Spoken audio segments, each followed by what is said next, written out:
Welcome back, folks. Lot Talk, episode 5. Hey, we're going to title this one Time to Feast, and I'm going to explain that to you here in a minute. But first off, I'm Chris Keene. I'm one of the co-hosts here on Lot Talk, and joining me today is my great friends and co-hosts, Mr. John Anderson and Mr. Ronaldo Leonard. John,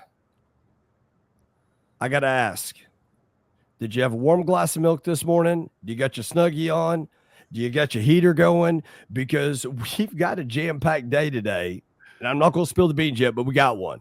Are you awake yet, John? Are you ready? I've got my heater going underneath my desk, and I've had a couple cups of coffee. Just realized that I had a little senile moment this morning, and put on my backup jersey. So I appreciate you guys. You guys carrying the banner this morning with the WTF. So I've got the backup jersey on with the lot walk on it, but a little senile moment, but we get them every now and then when you get to be my age. So I appreciate you young men allowing me to trip over myself occasionally and prop me up. So yeah, I'm ready this morning, Chris. Absolutely. I'm excited. Yeah, it's going to be a good one. Ronaldo, hey, I really need you to maybe send a text message, send an email. Well, to really communicate with them well, send a carrier pigeon and remind John of which uniform that we're wearing each week. Please, carrier pigeon. Send the carrier pigeon. Smoke signal. I got you. How about it? Just send a telegram on the Wells Fargo wagon, and it'll be all good. No, brother, it's all right. It's all good, my man. It's just good to have you here, But yeah, next week I'll make sure he's suited out and he's got his drip on. Yeah, you got to get him suited and booted, man. You got to rock the WTF.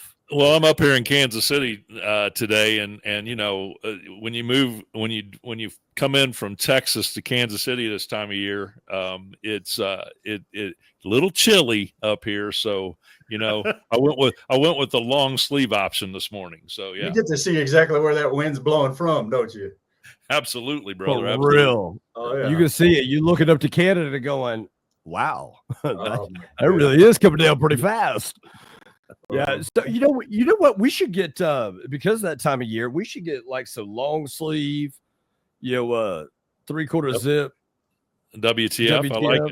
I like it. Yeah, we should do that, or maybe full zip up hoodies. So we should get some of those. I like it. You know what? Even better. How about this one? We'll get the long sleeves, and then for the first 5 listeners or viewers that say send me the WTF, we'll send them one. Nice. Oh, nice. Let's do that. Let's send out some WTFs. Now, hold on a second. Let's remind them what the WTF is for. Okay. Yeah, but Ronaldo, do we want to do it that way? Do we want to do it that way, or they need to give a little bit of give them a little bit of a challenge? They need to give us insert a question or give us a question, and then we get even better. And then we get to pick. We get to pick, right? The best question. 5 best questions. Absolutely. 5 best questions. 5 best questions. Viewers, send it in. You can look right below, comment below, send us your 5 best questions. Listeners, if you're listening, C Keene, K-E-E-N as in Nancy, E, at lotpop.com. Send me some questions. We'll pick the 5 best questions. You'll get the WTF long sleeve. I don't know if it's going to be a hoodie. I don't know if it's going to be a sweatshirt. It's going to be warmer than this T-shirt. I can promise you that. You know what? John is the wise one of the group, and he is the only one. I mean, you're in Denver, Colorado, Ronaldo. I'm here in Oklahoma. Now, y'all know why it's so cold in Oklahoma and so windy? Y'all want to know why? Why? Hey, dude, don't go there. Because Kansas blows and Texas sucks. I mean, it's always going to be that way. It's always going to be that way. I'm sorry, Ronaldo. I shouldn't have asked the question why. Well, you asked for it. Hey, we'll put our listeners and viewers to work on this one. Yeah. Hey, now wait. Do we want to be specific on the type of question that we haven't submit? I mean, because no. Let's any question they want. Any Yeah, question. you operate down there in Oklahoma, somebody might, ask a question like, gosh, I don't know. What's the largest tumbleweed to ever run across the interstate or something like that? Well, that's why I'm here to answer those. Yeah. How do you get the red mud out of your wheels? Right. Oh, you don't. Well, you just live with that. Everybody knows that one. Yeah. But and then I think we might need to qualify and differentiate our WTF from the Urban Dictionary definition of WTF. Yeah. Won't you do that, Ronaldo? Won't you tell him? Because the Urban Dictionary can be a little sketchy. No, come on. That's like a staple in our vocabulary, in our conversations on a daily basis. But just to let you guys in on what we do and what we stand for, WTF is work the facts. And so as we are helping our friends in the automotive industry improve the results that they're getting, the core fundamentals that we really focus on and we drive with dealer partners that we work with every day. First of all, stock what you sell what you stock. And then secondly, make sure that you sell the majority of your inventory in the first 30 days of inventory. But in order to be able to do those two things, you got to work the facts. How'd I do? Work them. Will that work? Yeah. From Texas. You want to elaborate a little bit? How do you find the facts? I don't want to elaborate. How do you find the facts? How do you find the facts? How do you find the facts? If I need to work them, how do you find them? Interesting question. I win a WTF hoodie. Oh. You want a hoodie? Yeah. I want the hoodie. Give me the hoodie. You didn't email that in, so John. Okay. Yep. Yeah. Technicality. Yep. You lose it. Yeah. I can't wait to hear some of the get some of those questions in there. So, hey, listen, if your question is how do we work the facts, as John said, definitely send that question in because we'll be glad to share that with you. Absolutely. So, absolutely. And, we titled today's episode Time to Feast. Okay, we timed it Time to Feast. Now, before we really kind of unpack of what time to feast means in the automotive side or what this, today's episode is about, I'm not going to lie to y'all. I love Thanksgiving. I love to feast. And there is no shame at all. Zero. And wearing nothing but sweatpants for the next 6 weeks between now and the end of the year. Because I am going to feast. My wife makes a pumpkin roll and she takes and puts the powdered sugar on it. Like right as it comes out the oven and it starts melting on top of it. And then she'll take and put more powdered sugar on top of it. I mean, there is no doubt whatsoever. It is diabetes on a pan. Okay. Dude, you have to get Miss Stephanie to ship some of that up to Long Tucky. It sounds good. I'm telling you, man. I mean, it's like legit. It's this roll. And I can't even explain like the girth and the size of this damn thing. But when she first put that, it's amazing. She first put that powdered sugar on there and you just kind of watch it melt a little because it's, pretty hot coming out. And then she lets that thing cool. And then she takes and puts some more powdered sugar on. I'm telling you, man, I take one bite, I got diabetes. I got to start taking insulin shots, everything. It's awful. What's your favorite, John? All. I like it all.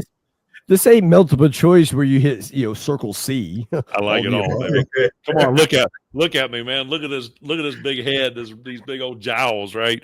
You don't have to ask that question, man. I like it all. You put it down, I'm eating it. So I mean, John, you said it, man. You start to get more chins than a Chinese phone book. I got it, baby.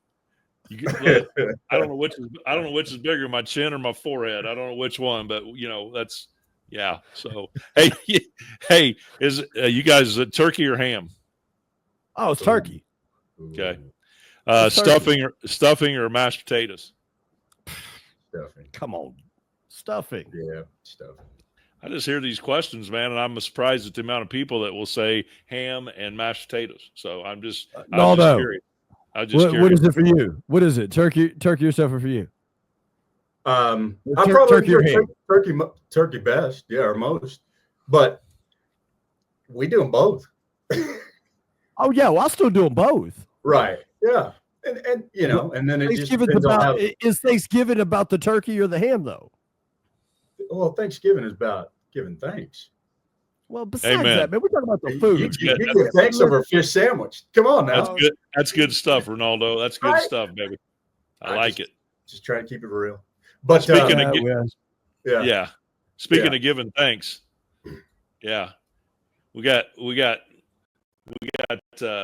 we got some big things coming up for what's going on today. So that's for sure. Excited about that, man. Definitely. Yeah, we do got some good things coming, and I'm telling you, last episode we told everybody we got a special guest speaker today. We told everybody I didn't say if it was a he or a she, what part of our industry they're from, but this person is here to wrap it all up where we started at no more shooting fishing in the barrel. This person is here to wrap it up. And now I'm ready to unveil them. So, hailing from the great state of West Virginia, she is affectionately known and recognized across our industry as the CRM queen.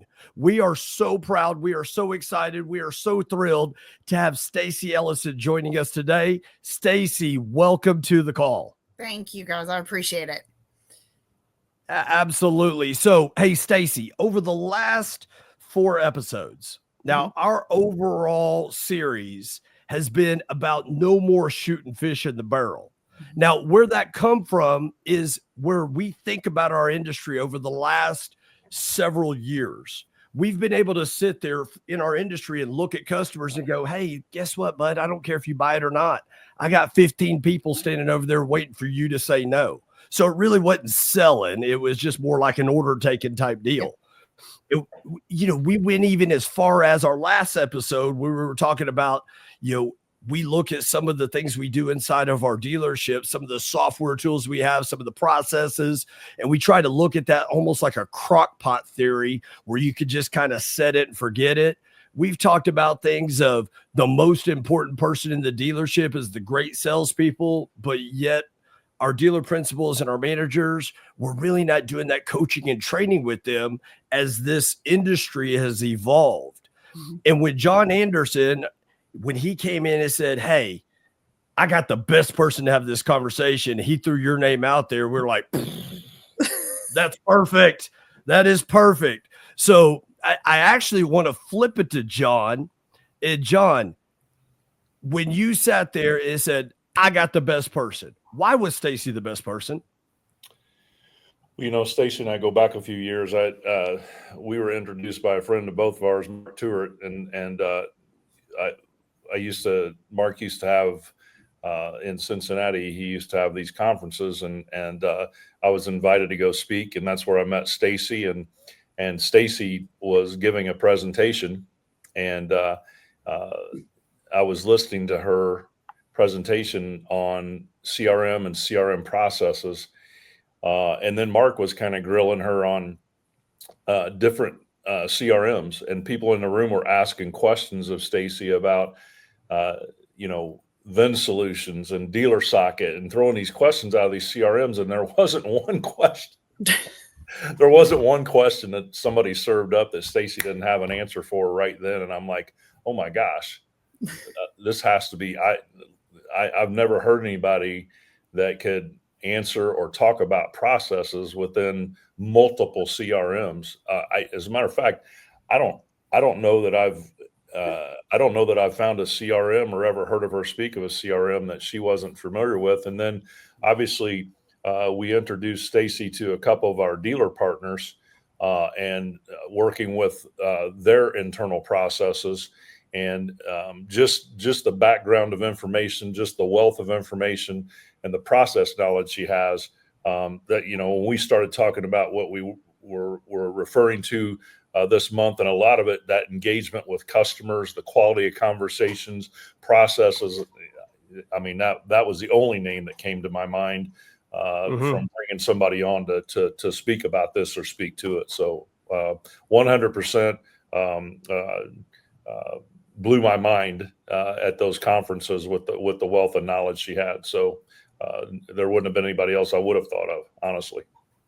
Thank you. Well, I know we're super excited for it, and in the spirit of this week's episode, wrapping up No More Shooting Fish in the Barrel, time to feast. Well, we've spent a lot of time, helping giving our automotive community back some things that it's really going to help them make that transition and make that paradigm shift. Stacy, we've had a lot of various questions, that have come into us or that we've experienced in the hundreds and thousands of calls that we do each and every single week. I know Ronaldo, as our director of training and performance engineering, he gets a lot of those questions from our performance engineers, from our dealer partners. So Ronaldo, why don't you kick us off here? Let's put Stacy on the hot seat. Let's see if we can throw her a curveball, because, John said there wasn't a question she couldn't answer, but let's see if we can find a question she can't answer for us. Ronaldo, kick us off here. All right.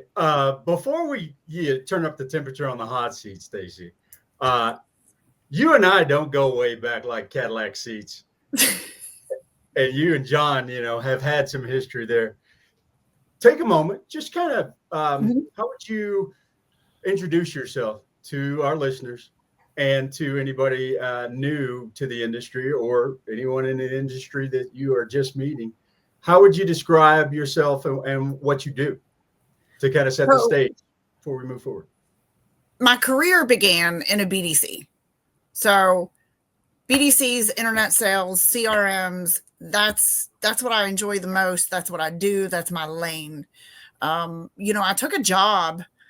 This will tell you how old I am. I took a job as a BDC agent when minimum wage was $3.75 an hour. We did not have a CRM.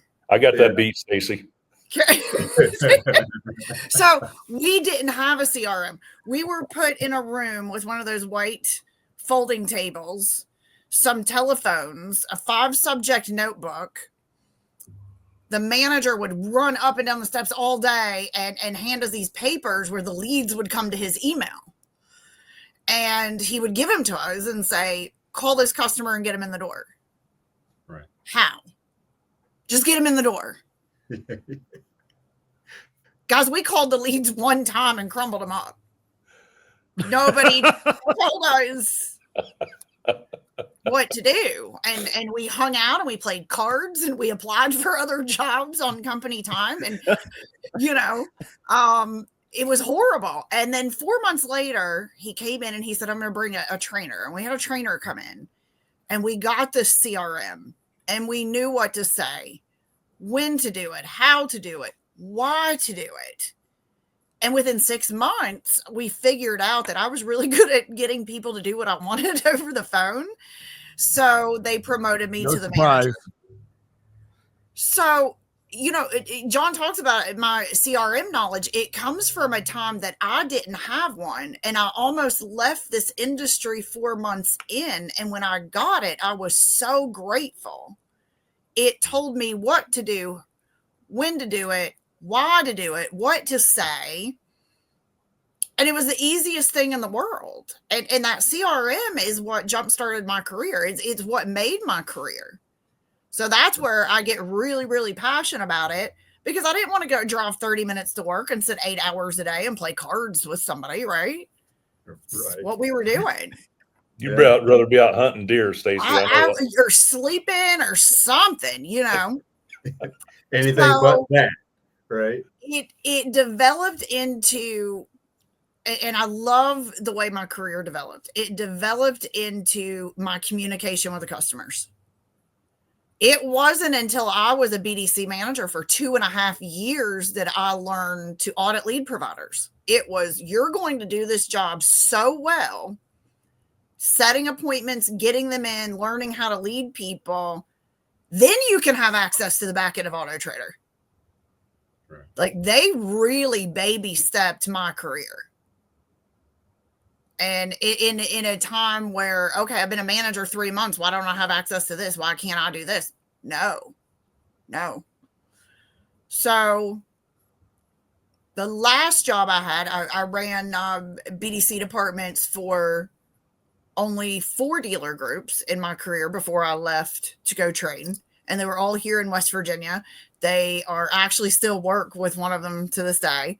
I'm still in contact with all of the managers and the owner. They're amazing people. It's, when people locally say, where do I buy a car? I have a hard time choosing which one of my former dealers am I going to send you to. They're amazing. Right. So, and then, the opportunity came along at my last dealership where Automotive Connections were saying, hey, call Stacy. She can help you with this. And then I said, why don't I just go out and do it? So this April will be 8 years. We've been trading BDCs and CRMs. Great. Wow. So, okay. Well, yeah. Thank you for giving us that background. Yeah. So now we're going to turn up the heat. Okay. Probably the most interesting question that I get, and I get it often, is when should we, as soon as a lead comes in, how is it best to contact that lead, and how often should we follow up with that lead? I'm going to give you an unpopular answer. All right. And the OEMs don't like my answer. Yep. My job is to build a relationship with you and get you to trust me and see value in what my dealership can bring. I'm not sending an email to stop a clock. I'm going to pick up the phone. I'm going to call you. Amen. Preach.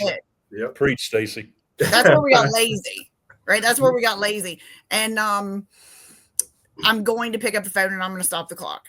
That's my mortgage. That's my money. Yeah, absolutely. Because if I'm afraid to pick up the phone first, if I don't want to pick up the phone first, why am I even there? Exactly. Yeah. So if I don't get a hold of you on the phone, my specific process is, then I'm going to send you an email. I'm going to send you the text opt-in. I'm going to wait 15 minutes and I'm going to turn around and call you back. Because if we're sitting here today, let's say we're out to lunch and I get a phone call and I don't know who this is. And then they call back 15 minutes later. Are you more likely to say, hey, John, excuse me 1 second. This number's called a couple of times. Yep. Exactly. Wow. Exactly. And in that email, in that voicemail, in that text message, it has got to be relevant communication with your customer. Hey, this is Stacy. Here's what kills me. I have here that you inquired about what does that even mean? What does that mean? It has to have content. It ends with a question. Hey, Ronaldo, I just tried to give you a call. Maybe text message is better. Do you prefer text? I don't care what the question is, but end it with a question to keep the conversation going. Even in our communication, we're order takers. Just, right. Hey, I sent you an email.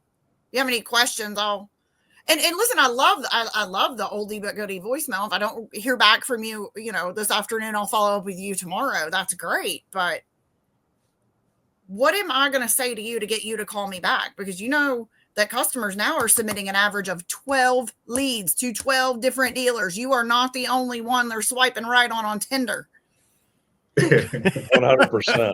Sorry. 100%. And I wish I could find a way to really drive home the fact that lead, I mean, you've got so much competition. The majority of people that are following up with leads have this idea that I might be the only game in town. And I'm the only one who's reaching out to this particular process or this prospect. But, on average, 12 leads across the board. And so what's the best way for someone to differentiate themselves from those other leads that have been sent out in the market? I get that they should follow up, kind of like voting. Yes. You want to do it early and often. Yeah. Yes. But what are some key words or phrases they could use in order to set themselves apart from those other 11 leads or other 12 folks that are going to be trying to reach out to that person? So dealers have to have a strong value proposition package. You got, why am I going to come to you? You have a free shuttle service. That's great. It's not going to make a difference.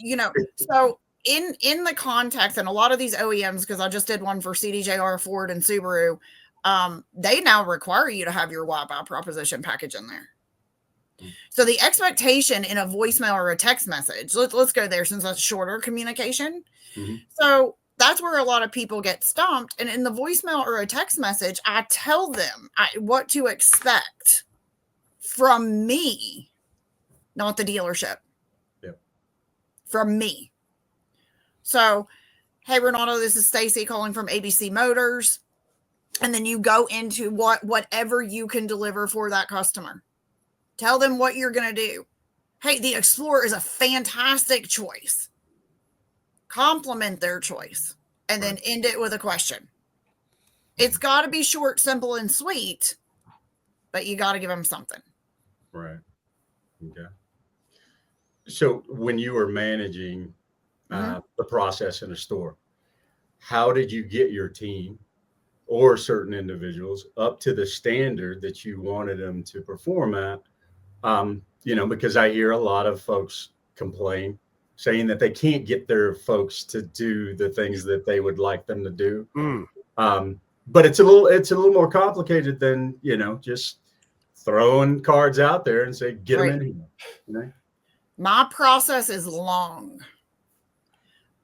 It is long. So I start at the very, very, very beginning, because it is extremely hard once you have people in there to turn them around. So I start with my interview and phone screening process. You're taking a personality test. Yeah. We don't do that anymore. We hire people who can show up to work on time, and we believe everything they say. And then we get in, and it takes them 3 months to learn a script. Yeah. So I start at the very, very, very beginning. My employment ads that I give dealers, or I used to run, are 5 pages long, because I'm going to let you know the job, who to answer to, your expectations, the hours, the dress code, everything. Then I phone screen them. If they have a good voice on the phone, then I schedule an email interview, and where we email back and forth. And if you pass that, you can come in for an in-person interview. But let me tell you, your in-person interview with me is going to last at least an hour, because you're going to sit in the department that I'm hiring you in, and you're going to watch what they do. I can't explain the way a BDC operates over the phone.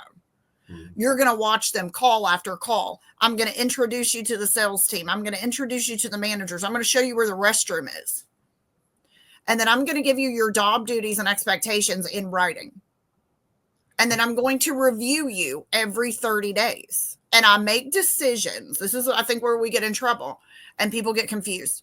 I make decisions based on facts and data and not my feelings. Thank you. Thank you. I hear this all the time, which I don't agree with. And I tell people respectfully, I'm going to disagree. Well, I don't want to let that person go. They're really nice. Are they? If they're showing up to your organization, ordering their breakfast, putting their makeup on company time, you've given them processes, and they still haven't learned it in 3 months. Are they nice? Because your version and my version are clearly not the same. Right. Yeah. So I try to make sure I get what I want in the end with the employee. I put the work in the beginning. Right. So you kind of hire slow. I hire very slow. Yeah. Okay. And I work for them. That's what we as leaders sometimes forget. I'm not sitting in a BDC telling you what to do. I'm going to be a BD agent for a full week, and you're going to come over here with me, and I'm going to let you try it, and I'm going to give you everything that I have in my arsenal, but I'm also going to hold you accountable, and I expect you to be self-sufficient, right? I've got BD agents, guys, no lie, that I've given a script that if you wanted to learn it, you could learn it in a day, and it's been 4 months, and they're still not learning it. Hey, Chris, what time is the choir going to start up? Because tell you what, man, I'm ready to take my Bible out, brother. We're going. She is squared up inside of the pulpit. I love it. Hey, listen, and guys, internally, you never, ever, ever, ever, ever stop training, ever. I have I've got a girl right now that has become such a good friend of mine. I hired her 11 years ago. She's running a BDC for an 11 store group, and we did a group call. And one of the things she said was, Stacy used to make us role play every day, and we had a tea over calls, and I hate it. She said, now I love it. I see the value in it. Yeah. I can't get BDCs to role play every day for 15 minutes. Oh my gosh. It's a chore. Yeah. I can't get them to live TO calls to the managers because you know why? Some of the managers don't know how to handle the phone call. Well, that ain't got the truth. Stacy, why do you think? Why do you feel what's the number one reason you feel that that people shy away from role playing? I feel, this is maybe unpopular, that we hire people to put a butt in a seat and we don't look for the specific characteristics in a candidate to do that job. Guys, this is a sales job. It's not customer service. Mm-hmm. When we phone screen applicants for dealers, if you have more than 2 years customer service on your resume, I'm trashing it. I can't unteach that. Right. This is a sales job. There are expectations. Mm-hmm. BDC or salespeople? I always get asked that question. BDC or salespeople working? And here's the other thing. Here's the other question I have for you that always comes up. Right? It's not really a question. There's a knock against the BDC, and it is if my BDC rep is on the phone with a customer and they're asking technical questions about a vehicle, right? Mm-hmm. Typically that person, from the dealer's perspective, their feeling is that person hasn't come from the dealership sales side of things, so that will inhibit their ability to answer the questions. And so, speak to that a little bit if you would, Stacy. I get that question a lot too, and I can't give an answer because I've been in dealerships where I want to tell them, tear the whole BDC down. Let's do internet salespeople. And one model that I found works really well, my most successful dealerships right now, honestly, are internet salespeople. And then we have a BDC person in there, right? So that BDC person will do your tasks when you're not customer facing. We'll do that. That's the model that I found is best. Okay. To be honest. On one hand, you have salespeople that can handle a lead flawlessly and get that customer in the door. On the other hand, they want to sell the car over the phone. On one hand, I have BDC people that'll overcome a product question. I want to get approved over the question, and they're amazing. And then I have other ones. Oh, you want a price? Hold on, let me send you to the sales floor. Yeah. But what I always go back to is I personally wouldn't in my business pay 2 people for the job of 1. Yep. So that's kind of where I want to stay, which is like that little hybrid model where I put a BDC person in with the internet salespeople.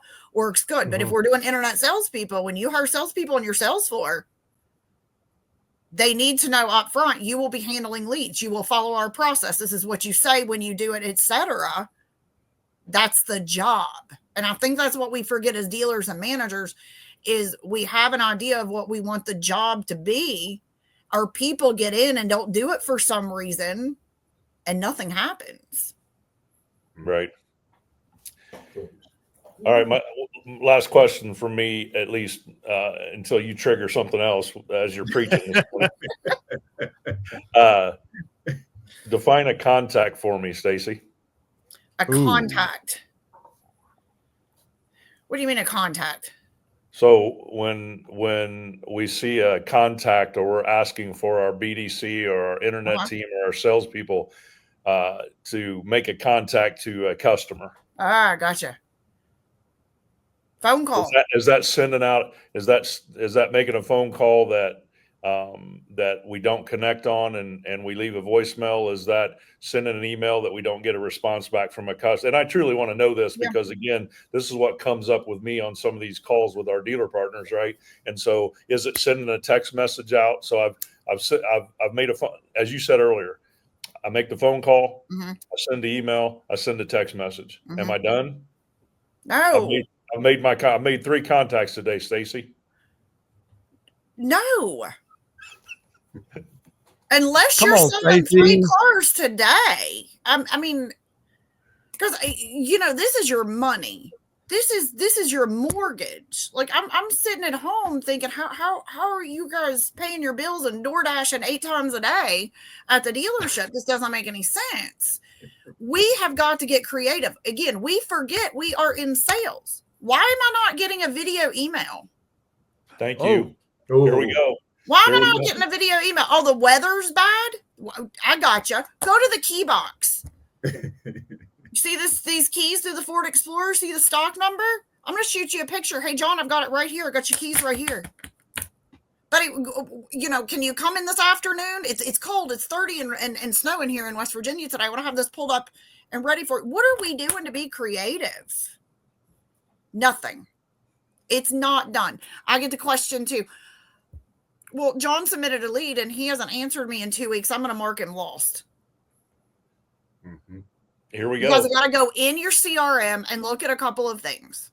This, because not one of my dealers are structured the same. I have 5 dealers in the same dealer group and their CRM is all different.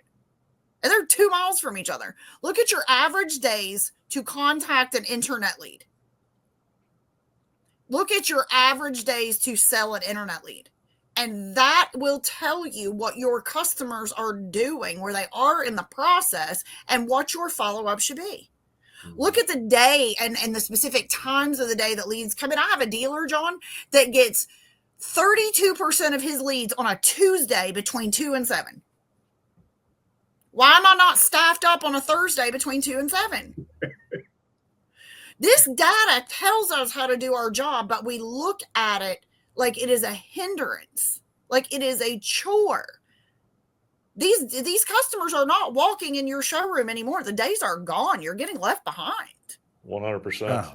Yeah, absolutely. You 100%. got to put in the work. And here's what I've seen. And sometimes it can be fixed and sometimes it can't. What I have seen is, again, we are putting people in here. This is not the right seat on the bus for them. They are not sales. They are timid. They don't want to pick up the phone. They don't want to send the email, or it's full of grammatical errors, or, hey, Ronaldo, are you still in the market? No, that was an automatic write-up in my BDC if you ask that question. Right. In writing, done. Yeah.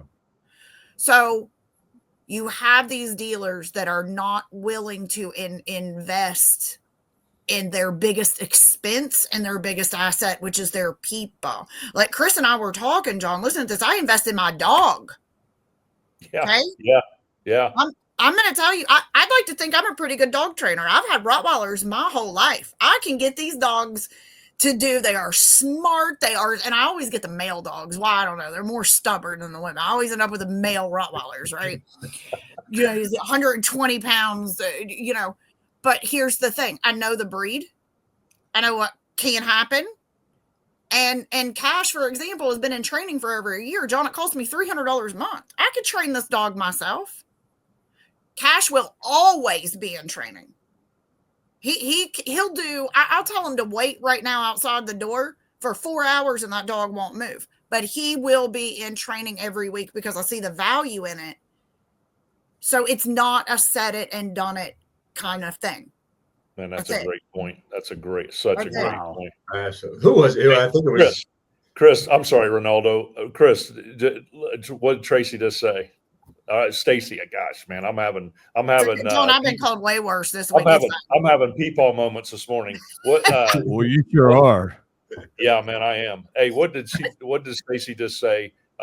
It's not a set it and forget it, right? We just had that conversation, right, last week.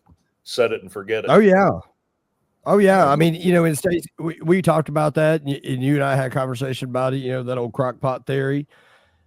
First off, I mean, I gotta say, Ronaldo's right. I mean, you're preaching your ass off this morning, and I'm all for it. I mean, listen, I think if this was actual paper and not my iPad with the iPencil thing, I bet you I got 3 pages of notes already, just because I really hope our viewers, our listeners, if you're viewing this right now, give Stacy major shout out, comment below, because she is dropping all kinds of nuggets.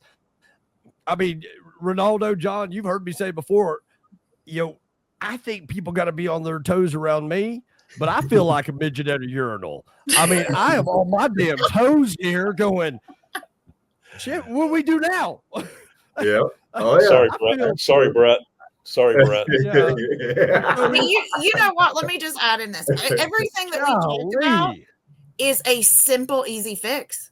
Mhm. It's not complicated. Absolutely. If you have the right. But why do they make it? That was my question. You know, because there's so much great stuff in here, and I'm looking at it and go, well, duh. You know, I mean, why buy proposition for the dealership? Yeah, that's important. Mm-hmm. But they're not talking to the dealership right now. They're talking to the individual person. You know, that was a great note I wrote down here, or a takeaway from you is, you know, that individual has to be creative and give that expectation of what that potential new client should expect from them. Mm-hmm. Okay. That sounds so elementary. That sounds so simple. Yeah. But my question though, Stacy, is why is it so simple, but yet our dealer partners out there, or even not even the dealer partner, the frontline troops, why don't they do it? I think it goes back to, and I'm going to use a term, might not be the right term to use, but you know, we hired COVID kids. That's what I call them, the COVID kids, right? We hired the people during COVID that, you know, I mean, my dog could have sold cars and made a killing during COVID. Like you said, it was no, and then either we didn't train them, we stopped training them. And now I think this is what I think. I think we are internally frustrated with ourselves and we can't come to terms with what we've done over the past 4 years as managers or leaders in a dealership. And we think it's like that laundry, you put it in the spare bedroom on the bed. If you shut the door, you can't see it. It's still there. And in 2 weeks, you can't complain when you don't have any clean socks. Right. We have got to go back to, you know, what some people refer to as old school. And we've got to put in the work. We've got to know these basics. We've got to, and you don't have to eat the whole elephant at a time, right? Well, you know, when I look at a CRM or a process and someone wants my help, I start with the small things. Do you know what the easiest thing your dealers could do right now when they get a customer on the phone? Ask for the appointment correctly. Give us an example, Stacy. Hey, John, as of right now, I've got this Ford Explorer available. Are you more available to come in about an hour, or would this evening work better for you? Today. But here's what I'm hearing. Did you want to come look at it? Well, if you decide to come look at it, my name's Stacy. Make sure you ask for me. And then they set the appointment and we rushed them off the phone. They don't know where to go, who to ask for, and some of them just don't show up, so it's intimidating. Yep. So if you look at your metrics, do you have a low show ratio? Are you talking to too many customers, not setting enough appointments? If I send 50 customers in the showroom or only 10 buying, you start small and you fix that problem. And then you go here and here, and before you know, it's fixed. You don't have to fix the whole thing at once. And I think dealers think that they have to fix the whole thing at once and they just, no, I'm out. And that's not the case. Great stuff. Great stuff. Oh, gosh. And, you know, I guess I started back in training 15 years ago.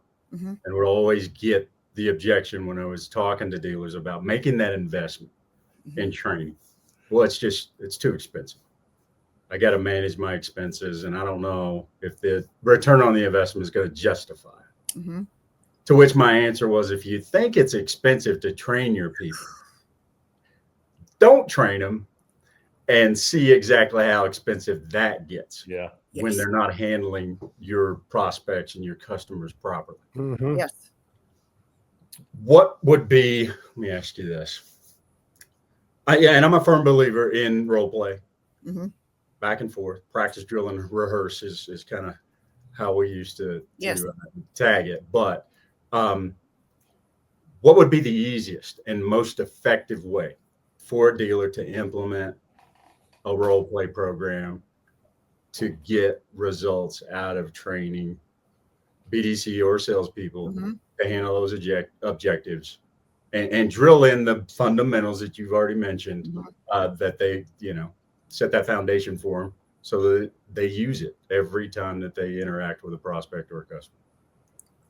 Your magic answer to that is simply this. The managers have got to show up and know that they're watching, right? So if I'm a general manager at a dealership and my sales managers are responsible for maybe training the salespeople 15 minutes a day, I'm going to stand back like this. And I would like a text message or an email recap. And this is not micromanaging. You know, when in any kind of training program, I want as the top, I want a text message. I want an email. I want a short, brief recap.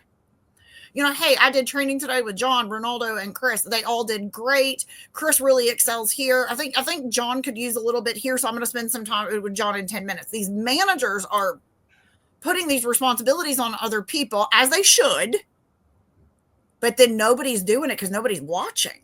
Right. Nobody's watching. Yeah. My goodness. And God, this is easy stuff. How many free resources do we have online now? Oh my goodness. I will take a call from a dealer right now. You want my whole process book? I will email it to you for free. That's what we do. We help people. Yes. Right. But you That's know what we're doing right now. We're doing it right now. Yeah. And they're exactly like, you know, this is good, Stacy, but this. And I'm like, but this requires you to put in the work. Yes. Mm-hmm. So Stacy, we that's have the number. free resources. That's If the there's number a one dealer thing. that, you know, maybe training is I've never had a dealer that tells me training is too expensive. They can find something for their budget. Mm-hmm. But I just, when somebody tells me training is too expensive, I just shut it down and move on. Right. Right. But I think you hit the nail on the head. The bottom line is the work. The work has always got to be done. Yeah. There aren't a whole lot of there are set it and forget it or turnkey solutions that are going to handle. Every dealer is different, but every dealer's unique setup and situation, you know, a cure-all or a panacea doesn't exist. There's got to be some work involved in it. Yes. So I'm glad. Well, Stacy referred to it earlier, you know, and I've heard the same thing, you know, mainly a lot of dealer principals, you know, coming out of those COVID years, Stacy, that you referred to, and saying, hey, I got to get my people back to the basics, right? And I always say this, and I know Chris and Ronaldo are probably tired of hearing me say it, but, you know, a lot of our people in the industry, the good news is we've had a lot of fresh influx of younger folks coming into the business, right? It's popular again, right? But if a lot of those folks have come in since 2010, 2011, right, the industry's been on an uptick the entire time until really the beginning of this year. So when a dealer principal says, hey, I got to get my people back to the basics, my question is, do they know what the basics are? No. Right. And then in that process, we've taken those fresh salespeople that were really good, right? And we've promoted them to managers over this last 10 to 12, 13, 14 years. And now tell them, go back to the basics again, do that. They don't know what the basics are. Right. And so that's where this is, that's where all this is getting lost in the translation. And you know, you brought it up and then Ronaldo confirmed it, right? The people, the work ethic that it takes to drive success. It's not a magic bullet. It takes work. Yeah. So, you know, it's like anything we want to do, like going to the gym. Yeah. You're not going to get healthy overnight. And I think in a world of technology and where we have instant things at our fingertips, and myself included, we get frustrated trying to be patient anymore. Yeah. And I find myself doing that, and you have to slow ourselves down, but we can never stop learning, and just hold people accountable in a positive, productive way. Do the monthly evaluations. But what we do is say, hey, Ronaldo, you got to next month, I need you to up your show ratio. We don't tell him how. We don't coach him on it. It's not in writing. He didn't get an opportunity to give us feedback. And I'm going to tell you, I got a pretty good employee evaluation form. You guys want it, I'll email it to you. You send it to all your dealers. But when you've just got to do those things. Like he said, if you think it's expensive now, wait till later. Absolutely. Oh, my goodness. I'm blown away. I was so grateful to be here and have an opportunity to kind of have this conversation with you. But I don't think it would do you justice if we just cut it off here. So I'm going to ask you, Can we have you back? Absolutely. Okay. All right. My gosh, yes. Yeah. Because I know that we could all sit here and we could spend the next 4 or 5 hours just diving into this because it's so important for the dealers. Mm-hmm. And we're also passionate about helping them with what they're dealing with. But yeah, I think we're probably going to have to wrap it up. Okay. This session. But then, Stacy, I hate crazy to have you back. Yeah, I could go for another 3 hours, man. I mean, I'm telling you, I feel like I'm sitting in church right now. For real. West Virginia church. Yeah. From West Virginia. I thought that. Yeah. Oh, I was just going to compliment her on her East Texas accent. I'll take it. That's West Virginia. Yeah. You know how we Texas boys are. We like to claim the whole world. It's okay. It's a compliment. I love Texas. It's fine. All right, sister. Good deal. Love it. Stacy, again, I can't echo it enough, but having you here today to help answer a lot of these questions that our dealer partners, our brothers and sisters in this industry, they are just craving this. Yeah. And sometimes they don't know how to ask. And that's part of why we brought this together, this podcast together, is to be able to maybe be some thought provokers. If you would, and if you're okay with it, share with the listeners, share with the viewers here, share with them the best way that they can reach you. Okay. If they want to expand more and sharpen their skill sets up, Stace. Okay. So the website's being built right now, so we don't have that up and running yet. But my email address is sellison1150@gmail.com. They can call me on my cell. It's 304-578-4746. They can connect with me on LinkedIn, Facebook. We're happy to help. If they need some documents, some free resources, a script, and your partners reach out to you, I'll send it straight over to you guys, and you guys can send it to them, because this is about helping people. Stacy, that is a breath of fresh air. Whatever you need, employment ads, onboarding processes, we have it all. So if your listeners need anything, I'll get it straight through you guys, and you guys pass it on as you see fit. That's perfect. Stacy, thank you again so much. I know Brett.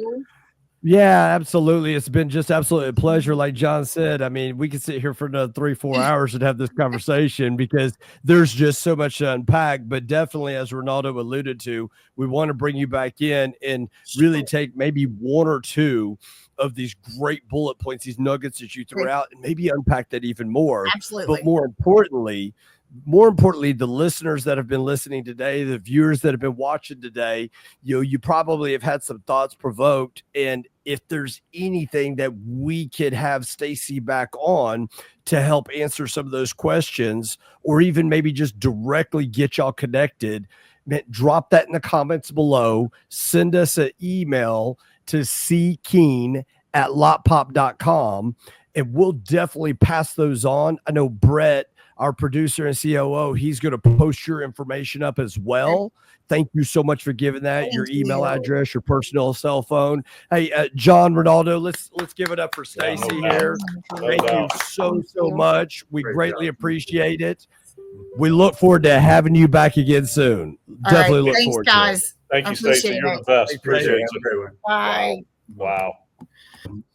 Wow. What? Guys, I am mind blown. I mean, I hated we had to let Stacy go, right? Bow. Everybody bow. Yes. We got to pay homage to Stacy. She brought the heat. My goodness. Dropping bombs, man. Serious bombs. Wow. It was unreal. Unreal. Ronaldo, what was your number 1 takeaway? Oh, my goodness. I mean, once I got past the fact that she is a powerhouse with the enthusiasm and, I mean, the passion that she has for what she's doing just oozes out of her pores. But with the content, the biggest thing that really I think, or I hope that our listeners pick up on, is just the fact that how detailed and committed she is to the hiring process. Oh, because she knows where she's going to end up, but she's going to make sure that she does everything within her power to make sure that she makes the right selection of somebody that she brings into the organization, and then train and hold accountable after that fact. But yeah, when she talked about the phone interview, and then the one I never thought of, the email interview. Yeah. I mean, she's like wanting to have, that was like a real deal. Like, hey, I'm gonna send emails back, right, and see how they respond, and we're gonna see what their communication skills are like via email. Yep. Because I mean, that's part of the job in the BDC is email, because sometimes we get those leads that are email only. Right. And she's interviewing there, and if they pass that, then it was bring them in, right, and interview them and spend no less than an hour, and going to interview them and in the environment or in the department that they're going to work in, is sit there and have them watch how they do it. Yep. And let them decide, hey, you want to do this because this is how we do things here. Right. That was unreal. Oh, yeah. That was. What about you, John? So many. Go ahead. I was just going to say there's so many people today, and it was kind of like when I first started. You know, you had to have two skills. You had to be able to fog up a mirror, and breathe. And you had to show a pulse when they put the two fingers on your wrist. And we kind of, that's how I got in the door. But we've kind of returned to that. And I think that she brought up a great point that you really have to be selective and make sure that those skill sets meet what you need for that person to provide for you. Yeah. For sure. Yeah. John, what was your big takeaway? Her West Virginia accent. All you thought about was John Denver, didn't you? I kid her all the time about that accent, man. She's all West Virginia. No, my big takeaway was the question I asked her about contact, right? Because I just feel like that there's so much of, we send an email, we send a text, or we make a phone call, we leave a message, and we feel like that's a contact, and it's just not a contact. And I don't know, Chris, I know Ronaldo, you're involved with dealers every day training. Chris, I know you're doing calls with our dealer partners as I do, and I know you guys have gotten into that conversation, and so have I. I look in there in their CRM, and I look in there that the lead in the notes that lead process completed, and I'm like, what does that mean? Right. And then we get into this conversation about, well, I contacted them several times, but they never responded. And I'm like, okay, define a contact for me. Well, I left them an email. I left them a text message. I left it right. And I'm like, hold on a second. You didn't contact the customer. And then we're putting them into lead process completed and calling them a bad lead after 14 days. Yeah. What? Right. Hello.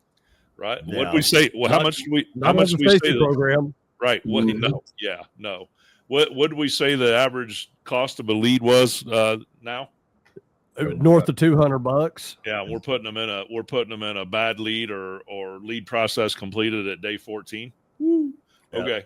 So John, wait a minute. Man, we should have asked her why we had her on the call still. Oh my God, I can't believe with us being at NADA again this year, NADA booth 1219.